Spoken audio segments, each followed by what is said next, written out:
హతం చేశాడు, కుంటికాడు అక్కడ ఉన్నాడండి, యోనాతాను కొడుకు, అసలు రోజు నేను బాగుండలేదు, మీరు రాజు అయ్యారు, ఎట్లాగో చంపేస్తారని భయపడి పలానా చోటకి వెళ్ళి దూరంగా ఊరికి కోపం దగ్గర భయంకర వాతావరణంలో అక్కడ బతుకుతున్నాడు. వెంటనే దావీదు రథాలను తీసుకుని వెళ్ళండి, అతగాన్ని తీసుకుని రండి, అక్కడ వచ్చి నా భోజన పల దగ్గర రోజు భోజనం చేయాలి. కృప కలిగిన వాని మాటలు ఎలా ఉన్నాయి, కృప కలిగిన వాని క్రియలు ఎలా ఉన్నాయి, కృప లేని వాని క్రియలు ఎలా ఉన్నాయి? లౌక్యంగా, లోకానుసారంగా, వేషధారణగా కృప లేని జీవితం జీవించబాకండి. అలాంటి జీవితంలో జీవిస్తే సౌలుకు ముగింపులో ఆనందం లేదు, సంతోషం లేదు, జీవితంలో పిల్లలెవరికీ నెమ్మది లేకపోయింది. కృప కలిగిన వాడు దావీదు నడిచి కృపతో నడిచాడట. మనం ఎవరు?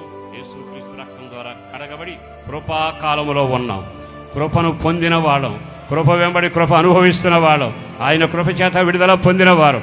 ఇప్పుడు మనం నడిచే నడత ఏమై ఉండాలో తెలుసా? దావీదు చూపిన మార్గములో